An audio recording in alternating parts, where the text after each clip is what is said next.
হে হে ভগবান, এসব কি হলো? আরে মাসিমা, দাঁড়ান, আমি তুলে দিচ্ছি। আরে আরে বাবা, এত কষ্ট করতে হবে না, আমি তুলে নেব। আরে মাসিমা, এতে পরিশ্রমের কি আছে? 1 মিনিটে এইসব কিছু হয়ে যাবে। এই নিন মাসিমা।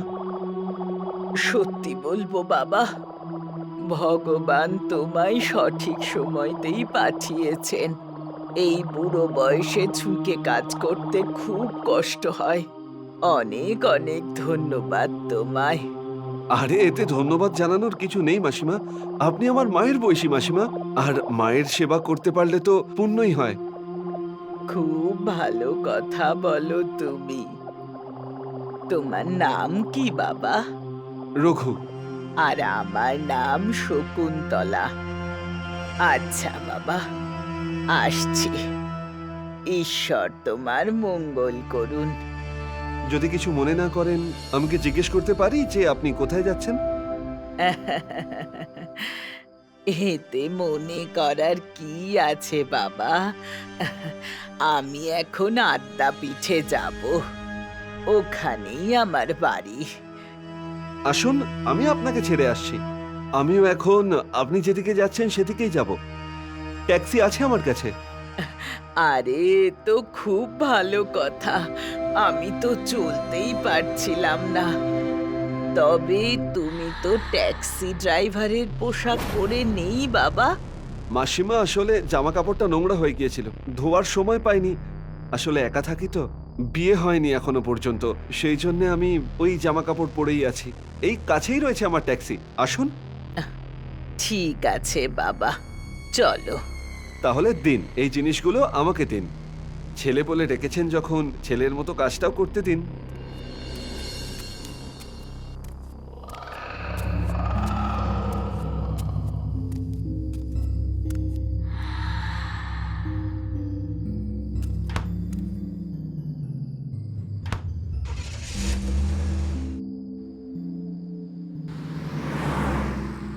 মাসিমা, আপনাকে ঠিক কোন জায়গাটায় নামাবো? আনন্দ কলোনিতে ঢুকেই সোজা গিয়ে ডান দিকে ঘুরো বাবা। ওই গলিতেই শেষের বাড়িটা আমার, 610। আচ্ছা মাসিমা।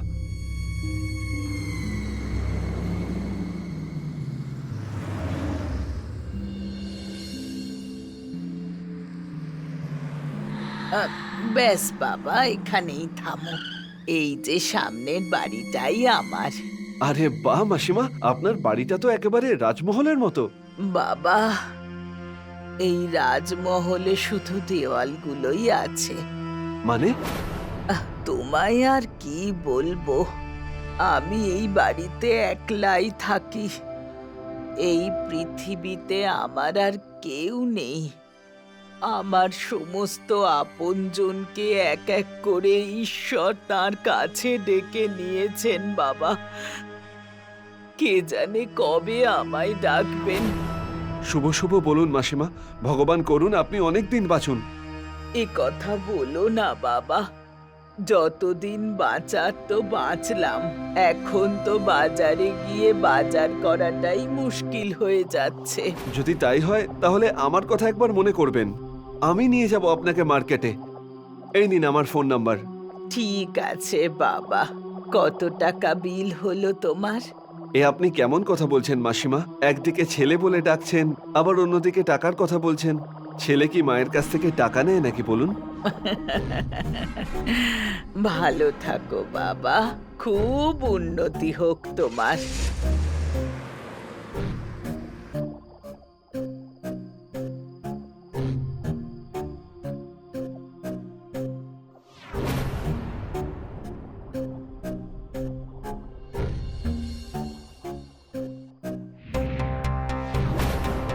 Hello, hello, Shivani, hello.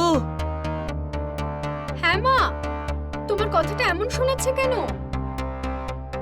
Shivani, Shivani, বাড়িতে চোর ঢুকেছে, আমার খুব ভয় করছে রে।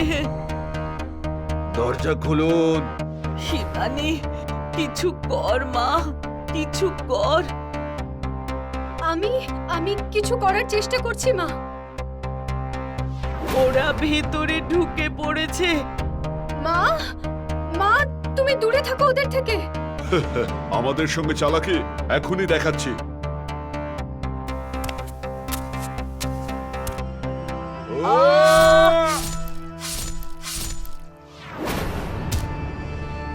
মা বাবা কি হলো মা বাবা? মারা গেছে ওরা।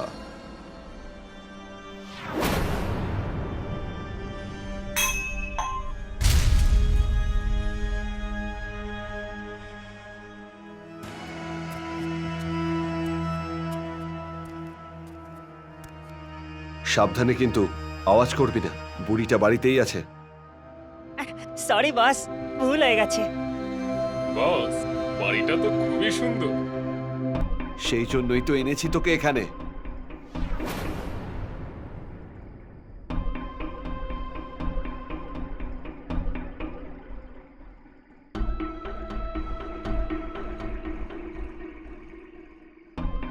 সাবধানে কাজ কর সবাই, কোনো ভুল যেন না হয়। তোমরা কারা?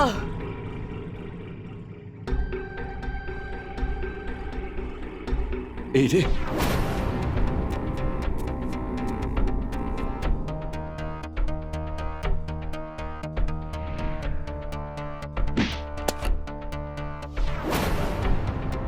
ধর ওকে। ওর হাতেও কিন্তু সোনার বালা রয়েছে। খোল ওটা। দেখো, ছাড়ো আমায়, তোমরা ভুল করছো। যেটা তোর কাছে ভুল রে বুড়ি, সেটা আমাদের কাছে ঠিক। দিল্লি, এনসিআর আর নয়ডাতে চুরি করতে করতে অনেক বছর হয়ে গেছে, কখনো ধরা পড়িনি আজ পর্যন্ত। হ্যাঁ, শুধু একটাই ভুল দ্বিতীয়বার হয়ে গেছে। প্রথম ভুলে আনন্দপুরে থাকা ওই বুড়োটা আর বুড়িটা মরেছিল। আজ তুইও এখানে মরবি। তাহলে ওটা তুই ছিলি রঘু ট্যাক্সি ড্রাইভার? তুই আমাকে চিনতে পারলি বুড়ি?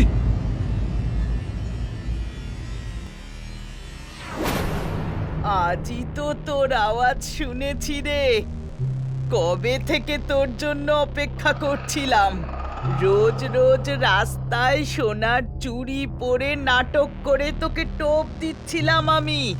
আজ পেয়েছি, তোকে তো ছাড়বো না।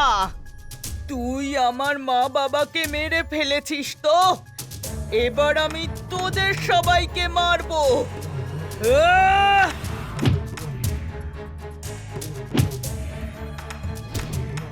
আহ!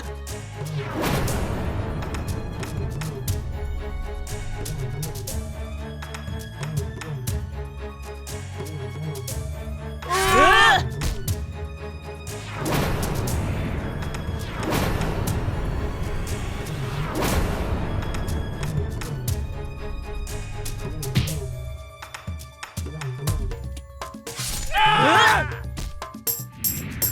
এই বুড়ি, তুই আমার বন্ধুদের মেরে ফেললি। ছাড়বো না আমি তোকে। কে তোকে বলেছে যে ছাড় আমাকে? আমি তো বলছি যে আজকে তুই আমায় ধরেই নে।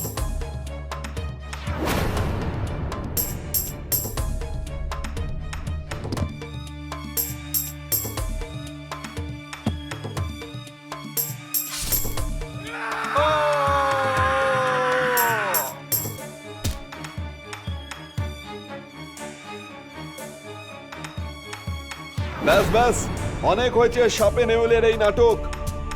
তুই আমাকে এখানে ভাত পেতে ডেকেছিলি না? হাত পেতে তুই আমাকে ডাকিসনি। আসলে তোর মৃত্যু তোকে এখানে নিয়ে এসেছে। এবার আর তুই বাঁচবি না। ওটাতে গুলি নেই রঘু।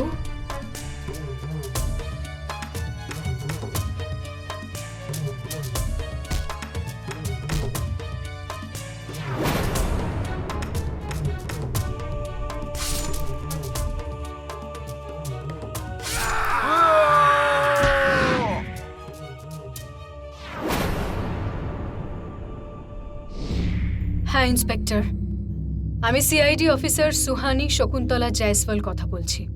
আট্টাপির আনন্দ কলোনি 610 থেকে। আমার বাড়িতে 3 জন চোর ঢুকে এসেছিল। সেলফ ডিফেন্সে 3 জন মারা গেছে। Please come fast. আজকে হয়তো আমার মা বাবার আত্মা শান্তি পাবে।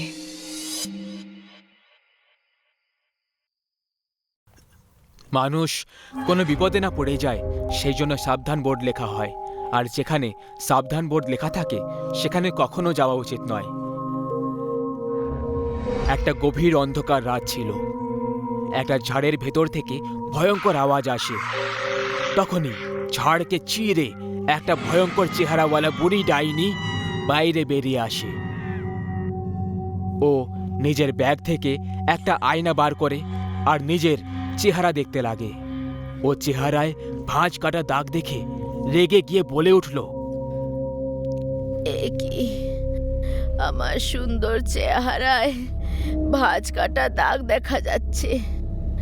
মানে যদি আরো কয়েকটা দিন আমি মানুষের রক্ত না পাই তাহলে আমি বুড়ি হয়ে যাব। না না না, এটা হতে পারে না। আমি বুড়ি হতে পারি না, মোটেই বুড়ি হতে পারি না আমি। আমাকে তাড়াতাড়ি মানুষের রক্ত খেতে হবে, তাতে যাই হয়ে যাক না কেন আমাকে মানুষের রক্ত চাই। আহ! ডাইনি মানুষের খোঁজে একটা গ্রামে এসে পৌঁছয়, কিন্তু গ্রামে কাকেও দেখতে পেল না। ঘরের সব দরজা বন্ধ পড়েছিল। তখন ও পেছন থেকে কারোর আসার আওয়াজ শুনতে পেল। ও ঘুরে দেখল, তখন ও একটা তান্ত্রিককে আসতে দেখতে পেল। কি ভাগ্য আমার, শিকার নিজে হেঁটে আমার কাছে আসছে। এখন আমি এর রক্ত খাবো আর আবার যুবতী হয়ে যাব।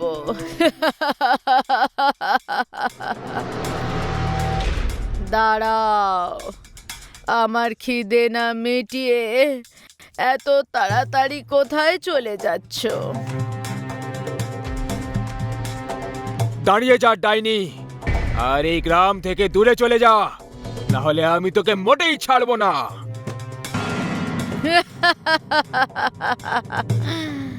ডাইনিকে মারাটা মুশকিলই নয়, অসম্ভব কাজ। মূর্খ তান্ত্রিক, এখন তুই বাঁচবি না, আর না এই গ্রামবাসীরা। ডাইনি তান্ত্রিকের দিকে এগিয়ে গেল। তান্ত্রিক ছাই বার করে চোখ বন্ধ করে মন্ত্র পড়তে থাকে আর ডাইনির ওপরে ছড়ে ফেলে দেয়। ডাইনি কষ্টে ছটফট করতে লাগলো আর দয়ার ভিক্ষে চাইতে শুরু করলো। ছেড়ে দাও আমাকে, ক্ষমা করে দাও, আমি কাউকে কিচ্ছু করব না। এমনি তো এখন তুই কারো কিছু ক্ষতি করতে পারবি না। তান্ত্রিক নিজের ব্যাগ থেকে একটা ছোট শিশি বার করে, যার ভেতরে ডাইনি একটা ধোঁয়ার রূপে বন্দী হয়ে যায়। তান্ত্রিক ওই শিশি নিয়ে জঙ্গলের এক কুয়োর কাছে গিয়ে পৌঁছয়। আজকের পর তুই এই কুয়োতে বন্দী থাকবি, যতক্ষণ কেউ তোকে এখান থেকে বার না করে দিচ্ছে।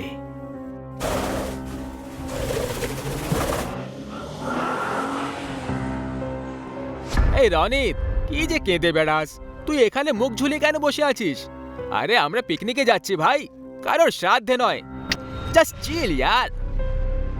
ভাই, যবে থেকে আমি জানতে পেরেছি যে আমরা যে জঙ্গলে পিকনিক করার জন্য যাচ্ছি সেখানে একটা ডাইনির কুয়ো রয়েছে, আর ওখানে আশেপাশে থাকা লোকেদের কথা মতো যে ওই কুয়োর ডাইনি লোকেদেরকে মেরে নিজের বয়সকাল বাড়িয়ে দেয়, ব্যাস তখন থেকেই আমার কেরোসিন অবস্থা ভাই।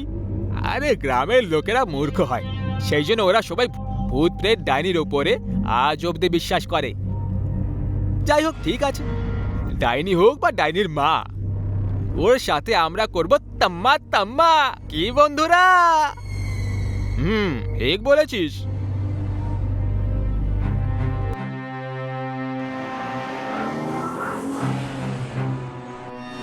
রনিতের কথাগুলো একদম সত্যি ছিল, কিন্তু ওর বন্ধুরা ওর কথাগুলোর মজা উড়িয়ে খুব বড় ভুল করে ফেলেছিল। এরকম করে সবাই আজকে নিজেদেরকে একটা খুব বড় বিপদে ফেলে দিয়েছিল। জল শেষ হয়ে গেছে, আমি জল নিয়ে আসছি। ভিকি জলের সন্ধানে ঘন জঙ্গল পার করে এগিয়ে চলেছিল তখনই ও সামনে একটা খুঁটিতে অনেকগুলো বাদুড়কে ঝুলে থাকতে দেখতে পায়। আর তারপর ওই সব বাদুড়গুলো ওখান থেকে যেই না উড়ে চলে গেল, ভিকি ওখানে একটা বোর্ড ঝুলে থাকতে দেখলো। বোর্ডে লেখা ছিল সাবধান, ডাইনির কুঁয়ো, এই কুঁয়োর কাছে যাওয়া একেবারে নিষেধ। আজ পৃথিবী কোত্থেকে কোথায় পৌঁছে গেছে, কিন্তু এই গ্রামের লোকেরা এখনো ভূত প্রেতের কথায় আটকে রয়েছে। ভগবানই জানে এই গ্রামের লোকগুলোর মাথায় কবে বুদ্ধি হবে। ভিকি একটা গাছের ডাল ভাঙে, সেটা বোতলে ভেঙে তার সাহায্যে কুঁয়ো থেকে জল বার করতে লাগলো। তখনই ওর কানে খুব ভয়ঙ্কর চিৎকারের আওয়াজ শুনতে পেল। ভিকি আওয়াজ শুনে ভয় পেয়ে যায় আর এদিকে ওদিকে তাকাতে লাগলো, কিন্তু চারিদিকে শুধু গাছপালা আর বন জঙ্গল ছাড়া কিছুই দেখতে পেল না। ভিকি ঘাবড়ে গিয়ে কে কে আছে ওখানে? মনে হচ্ছে কোনো বাচ্চাকেই কুয়োতে ফেলে দিয়েছ হবে।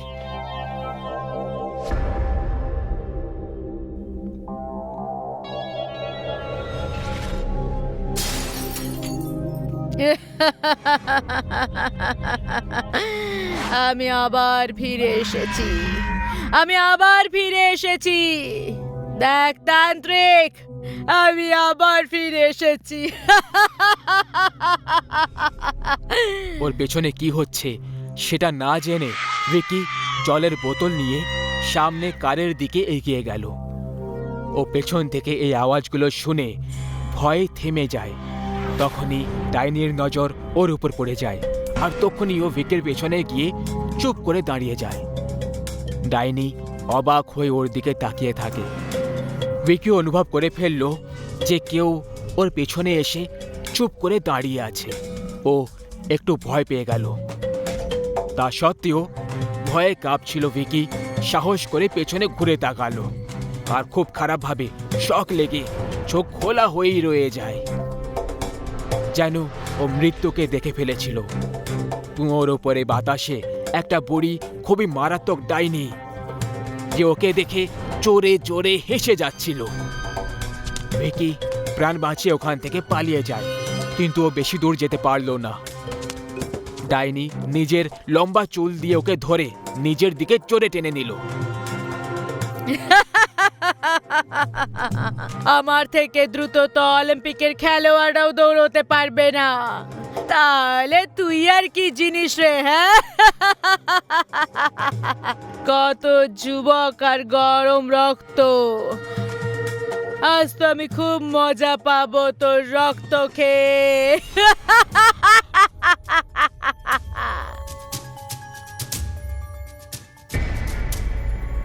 ভগবানের জন্য আমাকে ছেড়ে দাও, আমাকে মেরো না।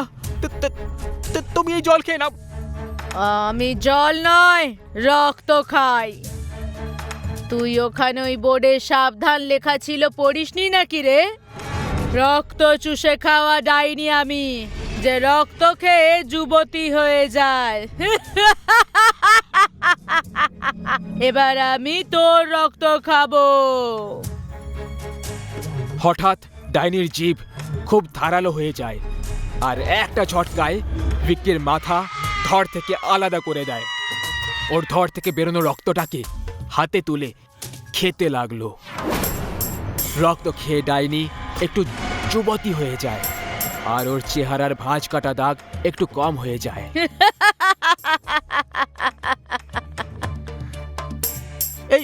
এই ভিকি কোথায় মরে গেল ভাই? অমিত, মনে হচ্ছে ওই জঙ্গলের ঝাড়ে কিছু আছে। ওই ঝাড়টা খুব জোরে জোরে নড়ে যাচ্ছে। অমিত ওই দিকে তাকিয়ে দেখলো ঝাড়টা একটু নড়াচড়া করছিল না। ও বলল, কোথায় নড়ছে? ওখানে তো কিছুই নেই। ভয় পাস না, বাতাসে নড়ছিল হয়তো। কিন্তু বাতাস তো একটুও বইছে না, দেখ একটাও পাতা নড়ছে না। ভাই তুই খুব বেশি ভয় পাস, কোনো জন্তু হবে, আমাদের দেখে ভয় পালিয়ে গেছে। তুই টেনশন নিস না, চল চিল মার यार। কিন্তু রনিত তো টেনশন নিয়ে ফেলেছিল। বাঁচাও বাঁচাও বাঁচাও বাঁচাও!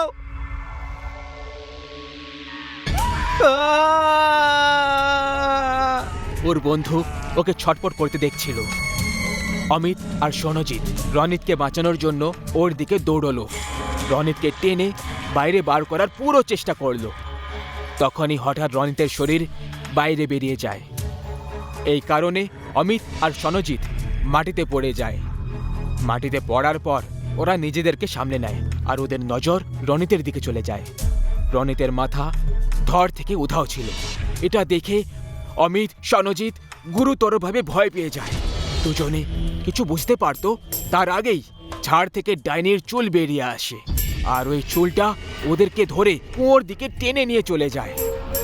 দুজনে উল্টোভাবে ঝুলে থাকা ডাইনির চেহারা থেকে কয়েক ইঞ্চি দূরে ছিল।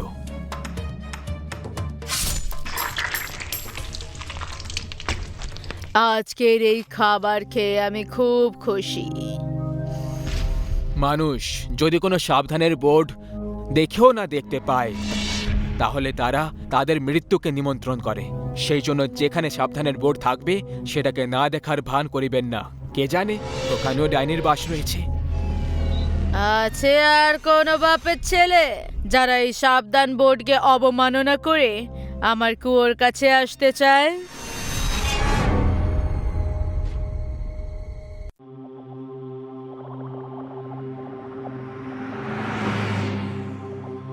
তবে মোহিনী, তুমি শেষ পর্যন্ত একটা বড় বাজেটের ফিল্ম সাইন করেই নিলে। তার জন্য তোমাকে অনেক অনেক অভিনন্দন। Thank you. থ্যাংক ইউতে শুধু কাজ হবে না, তোমাকে পার্টি দিতে হবে, আর তাও বিগ বিগ পার্টি। ওকে, কিন্তু এখন ছোট একটা পার্টি দেব। একবার যখন আমার ফিল্ম তৈরি হয়ে রিলিজ হয়ে যাবে আর আমি অনেক বড় সুপারস্টার হয়ে যাব, তখন রোজ বড় বড় পার্টি দেব। ওকে, ডান। ডান।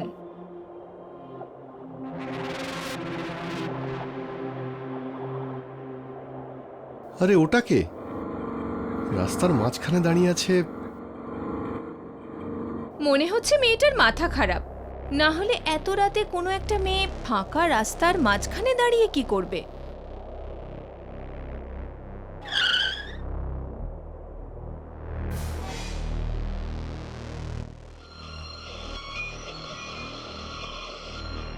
আরে এই পাগল মেয়ে, রাস্তার মাঝখানে দাঁড়িয়ে আছো কেন? সরে যাও। শুনতে পাচ্ছে না নাকি? মনে হচ্ছে মাথাটা গেছে। এই মেয়ে, রাস্তা থেকে সরো, আমাদের দেরি হয়ে যাচ্ছে, যেতে হবে আমাদের। সর্বনাশ! সরে না গেলে গাড়ি দিয়ে উড়িয়ে দেব। এক কাজ করো, গাড়িটা সাইড দিয়ে নাও।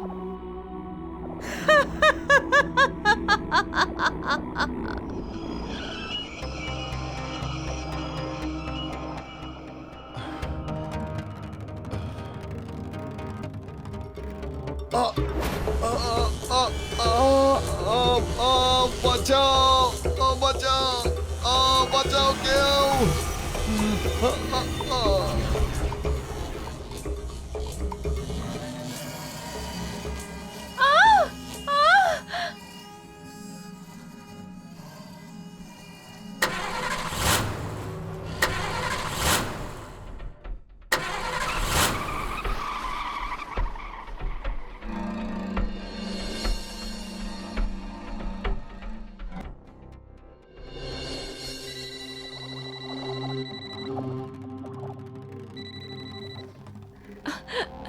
হ্যালো মোহিনী, তুমি কোথায়? আমি কখন থেকে তোমার জন্য অপেক্ষা করছি। কখন আসবে তুমি? কে? ওফ বাবা মোহিনী, তুমিও না? তুমি আমার গলা চিনতে পারছো না? আমি করিশ্মা, তোমার বেস্ট ফ্রেন্ড করিশ্মা। করিশ্মা? দেখো, এবার ড্রামা ছাড়ো আর তাড়াতাড়ি আমার বাড়িতে চলে এসো। হ্যালো প্রমোদ, তুমি যত তাড়াতাড়ি পারবে আমার বাড়ি চলে এসো, প্লিজ চলে এসো।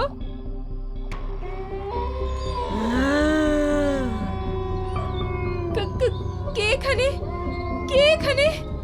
দেখো, দেখো, তুমি যেই হও এসো সামনে। আহ! আহ!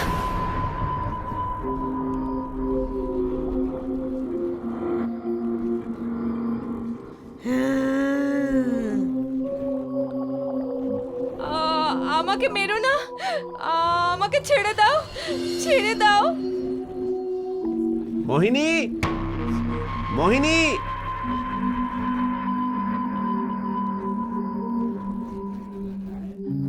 প্রমোদ, প্রমোদ আমাকে বাঁচাও, বাঁচাও আমাকে। ও ও ও আমাকে মেরে ফেলবে, মেরে ফেলবে ও আমাকে। মোহিনী, কি হয়েছে তোমার? আর কে তোমায় মেরে ফেলবে? ও সে কে? ক- ক- করিশ্মা সেটা আবার কে? এসেছিল। ও ও ও আমাকে আমাকে মারতে এসেছিল, আমাকে মারতে এসেছিল। মোহিনী, কি হয়েছে তোমার? ও এখানে কিভাবে আসতে পারে? আমাকে বিশ্বাস করো প্রমোদ, এসেছিল ও। তুমি জানো, আমি আর লাকি বাড়ি ফিরছিলাম, তখন ও রাস্তাতেই লাকিকে মেরে ফেলেছিল। তারপর ও আমার পিছনে পিছনে এখানে এসে গেছিল, আর ও আমাকে হয়তো মেরেই ফেলতো, কিন্তু তুমি এসে গেলে আর ও পালিয়ে গেল। মোহিনী, এটা তো অসম্ভব। তুমি হয়তো ভুলে যাচ্ছ, তুমি ফিল্মে লিড হিরোইনের রোল পাওয়ার জন্য তুমি ওকে মেরে ফেলেছিলে, আর এই কাজে আমি আর লাকি তোমাকে সাহায্য করেছিলাম। প্রমোদ, ও এসেছিল, ও বেঁচে আছে। তুমি আমাকে বিশ্বাস করছো না কেন? কিন্তু মোহিনী, যে মারা যায় সে কখনো ফিরে আসে না, আর এটাই হলো সত্যি। এই দেখো, এই যে করিশ্মার কল। কোথায় তুমি মোহিনী? তুমি এখনো এলে না যে? আমি কখন থেকে তোমার জন্য অপেক্ষা করছি। তাড়াতাড়ি এসো প্লিজ। শুনলে তুমি? শুনলে?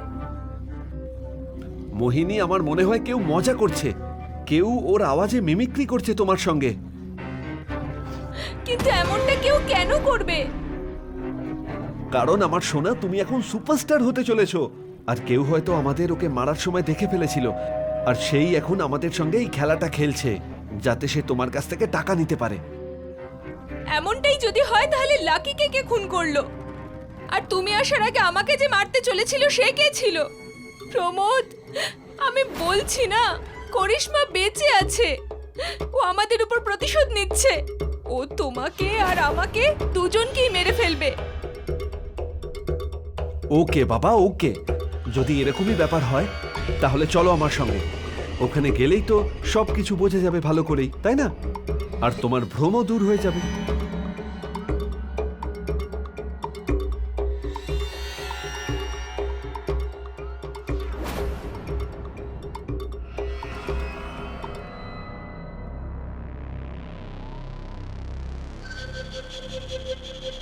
প্রমোদ, আমার ভীষণ ভয় করছে। কাম অন মোহিনী, একজন সিংহের মতো বয়ফ্রেন্ড তোমার সঙ্গে থাকলে তোমার ভয়ের কি আছে? প্রমোদ, একবার ভেবে দেখো, আমরা এখানে এসে আবার কোনো ভুল করলাম না তো? যদি আমরা ভুল করি তাহলেই তো তোমার এই মনের ভুলটা দূর হবে। ডোন্ট ওয়ারি, আমি থাকতে তোমার কিচ্ছু হবে না। চলো ভিতরে।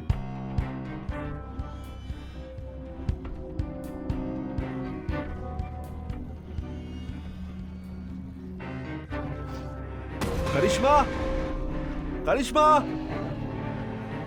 দেখেছো এখানে কেউ নেই। না প্রমোদ, ও এখানেই কোথাও আছে। আমি ফিল করছি ওকে। আমাদের এখানে আসা উচিত হয়নি। খুব বড় ভুল করে ফেলেছি, খুব বড় ভুল। কি হয়েছে তোমার মোহিনী? এখানে কেউ নেই, বিশ্বাস করো, ভালো করে দেখো। জানি না কবে থেকে এসব বন্ধ হয়ে পড়ে আছে, সবকিছু নোংরা হয়ে রয়েছে। যদি এখানে কেউ বা কারিশমাও থাকতো তাহলে পরিষ্কার থাকতো নাকি থাকতো না? হ্যাঁ, কিন্তু আমাকে বিশ্বাস করো প্রমোদ, আমি খুব ভালোভাবে বুঝতে পারছি যে ও এখানেই কোথাও আছে। তুমি চলো এখান থেকে এবার। কারিশমা, কারিশমা, দেখেছো এত ডাকাডাকি করার পরও কারিশমা এলো না। এবার তো বিশ্বাস করো যে কারিশমা মারা গেছে। তুমি যদি চাও তাহলে ওর লাশটাও দেখাই।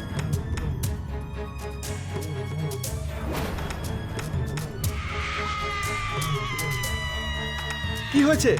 প্রমোদ, আমি বলেছিলাম না, ও আছে, ও আছে। কোথায় আছে? আমি এইখানে। কারিশমা, কারিশমা না, তোমাদের দুজনের মৃত্যু আমি প্রতিশোধ নিতে এসেছি।